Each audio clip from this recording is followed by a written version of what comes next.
ഞാൻ Sukumari, astro service online ഗ്രൂപ്പിൽ നിന്നും. ഇന്ന് അത്തം നക്ഷത്രത്തിന്റെ പൊതു സ്വഭാവത്തെ പറ്റിയാണ് സംസാരിക്കുന്നത്. അത്തം നക്ഷത്രവും പൂയ നക്ഷത്രത്തെ പോലെ തന്നെ കാൽ ദോഷമുള്ള ഒരു നക്ഷത്രമാണ്.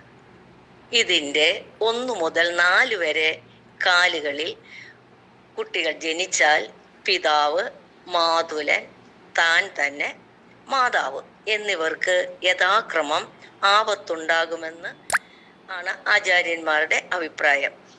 അതായത് ഈ നാളുകളുടെ 1-ാം കാലിന് പറയുന്ന ദോഷം ആ കാലിൻ്റെ ആദ്യത്തെ കാലിൽ, അതായത് ആദ്യത്തെ 3.25 നാഴികയിൽ ജനിച്ചവർക്കും, 2-ാം കാലിന് പറയുന്ന ദോഷം 2-ാം കാലിൻ്റെ 2-ാം കാലിൽ ആദ്യത്തെ 3.25 നാഴികയ്ക്ക് ശേഷമുള്ള 3.25 നാഴികയിൽ, അതായത് ആ നാളിൻ്റെ 18.25 നാഴികയ്ക്കും 22.5 നാഴികയ്ക്കും മധ്യേ ജനിച്ചവർക്കും, 3-ാം കാലിൻ്റെ ദോഷം ആ കാലിൻ്റെ 3-ാമത്തെ കാലിൽ ജനിച്ചവർക്കും, 4-ാം കാലിന് പറയുന്ന ദോഷം 4-ാം കാലിൻ്റെ 4-ാം കാലിൽ ജനിച്ചവർക്കും കൂടുതലായി അനുഭവപ്പെടുമെന്നാണ്.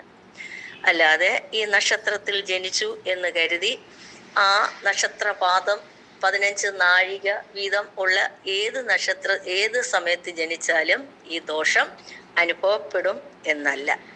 അതുപോലെ തന്നെ അത്തം നക്ഷത്രവും സപ്തമി തിഥിയും കന്നി ലഗ്നവും ചൊവ്വാഴ്ചയും ഒത്തുവന്നാൽ മാത്രമേ അത്തം നാളിൻ്റെ ദോഷം അനുഭവപ്പെടുകയുമുള്ളൂ. അതുകൊണ്ട് മനസ്സിലാക്കുക, അത്തം നക്ഷത്രത്തിൽ ജനിച്ചു എന്ന് കരുതി അത്തം അത്ര മോശമായ ഒരു നക്ഷത്രമല്ല. ചില കാര്യങ്ങളെല്ലാം ഒത്തുവരണമെന്ന് മനസ്സിലാക്കുക. ഇനി ഈ അത്തം നാളുകാർ ഒന്നുകൊണ്ടും ഇളകാത്ത സ്വഭാവക്കാരാണ്.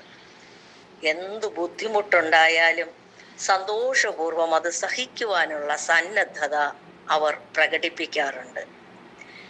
എല്ലാവരോടും സ്നേഹമായി പെരുമാറും.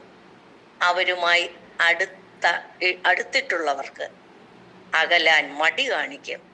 ഇടപെടുന്നവരുടെ എല്ലാം സ്നേഹവും വിശ്വാസവും നേടിയെടുക്കുകയും ചെയ്യും. ശത്രുക്കളെ പോലും സഹായിക്കാൻ സന്നദ്ധത കാണിക്കും. ആർക്കെങ്കിലും ഉപദ്രവമുണ്ടാകുന്ന ഒരു കാര്യവും ചെയ്യുകയില്ല. ഇവരുടെ സഹായം ലഭിക്കുന്നവർ സ്നേഹമില്ലാതെ പെരുമാറിയെന്ന് വരാം, പക്ഷേ അതിനെപ്പറ്റി പരാതിപ്പെടുകയുമില്ല. ജീവിതത്തിന് അടുക്കും ചിട്ടയും ഉണ്ടായിരിക്കണമെന്ന് ആഗ്രഹിക്കും. ലളിത ജീവിതം നയിക്കാൻ ഇഷ്ടപ്പെടും. പക്ഷേ എല്ലായിടത്തും വൃത്തിയും സ്വച്ഛതയും വേണമെന്ന് നിർബന്ധം പിടിക്കും. അതിന് തടസ്സമുണ്ടാക്കുന്നവരെ വെറുക്കപ്പെടുകയും ചെയ്യും. ഇതുമൂലം അടുപ്പമുള്ള പലരുമായും കലഹിച്ചെന്നും വരാം. അത്തം നാളുകാരുടെ ജീവിതം ഉയർച്ച താഴ്ചകൾ നിറഞ്ഞതായിരിക്കും. ചില കാലങ്ങളിൽ വലിയ സാമ്പത്തിക നേട്ടങ്ങളും ഉയർച്ചയും സ്ഥാനമാനങ്ങളും ഉണ്ടാവും. മറ്റൊരു ഘട്ടത്തിൽ ഇവയെല്ലാം കൈവിട്ടു പോയെന്ന് വരും. വീണ്ടും ഇതേ അനുഭവങ്ങൾ ആവർത്തിക്കും. യാദൃച്ഛികമായി ചില സഹായങ്ങൾ ലഭിക്കുകയും അതുമൂലം ഉയർച്ച നേടുകയും ചെയ്യും. അതുപോലെ തന്നെ ചില യാദൃച്ഛിക സംഭവങ്ങളെ തുടർന്ന് വലിയ അധഃപതനമുണ്ടായെന്നും വരാം. സ്വതന്ത്ര ജീവിതം നയിക്കാനാണ് അത്തം നാളുകാർ കൂടുതൽ താല്പര്യം കാണിക്കാറുള്ളത്. ആരുടെയെങ്കിലും കീഴിൽ ജോലി ചെയ്യാൻ താല്പര്യക്കുറവ് കാണിക്കും. ഭരണശേഷി കൂടുതലായി ഉണ്ടാകും. ജോലിക്കാരെ നിയന്ത്രിക്കുകയും ഭരിക്കുകയും ചെയ്യുന്ന രൂപത്തിലുള്ള ജോലികളിൽ വളരെ ശോഭിക്കും. ലോകപരിചയവും ചിന്താശീലവും കൂടുതലായി ഉണ്ടാകും. മധ്യസ്ഥത വഹിക്കാൻ ഇവർക്ക് അസാധാരണമായ കഴിവുണ്ടാകും. പക്ഷേ സ്വന്തം കാര്യങ്ങളിൽ ആ പക്വത വളരെയൊന്നും പ്രകടിപ്പിച്ചെന്ന് വരികയില്ല. നിർബന്ധ ബുദ്ധി ഉണ്ടാവുമെങ്കിലും അന്യർക്ക് ഉപദ്രവം ചെയ്യാതിരിക്കാൻ പ്രത്യേകം ശ്രദ്ധിക്കും.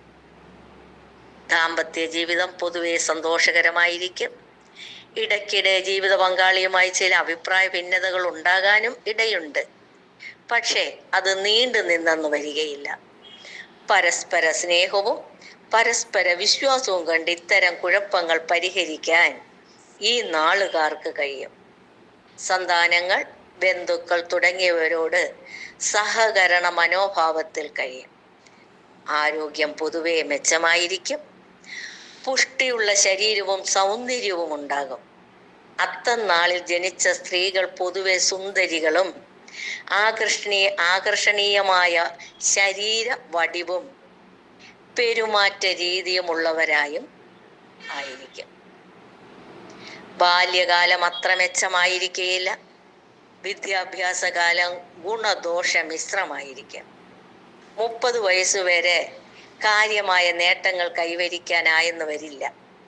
30 വയസ്സു മുതൽ 46 വയസ്സുവരെയുള്ള കാലം തൊഴിൽ ഗുണം, ധനാഭിവൃദ്ധി, മെച്ചമായ ആരോഗ്യം തുടങ്ങിയവ കൊണ്ട് അനുഗ്രഹീതമായിരിക്കും.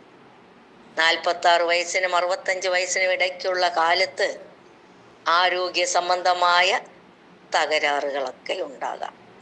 പക്ഷേ ഈ കാലത്ത് ഭൂസ്വത്ത് സമ്പാദിക്കുക, കെട്ടിടങ്ങൾ പണിയിക്കുക, വാഹനം വാങ്ങിക്കുക തുടങ്ങിയവയ്ക്കൊക്കെ യോഗമുണ്ട്.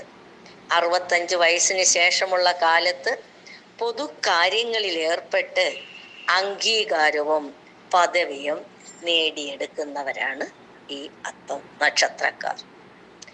നന്ദി, നമസ്കാരം.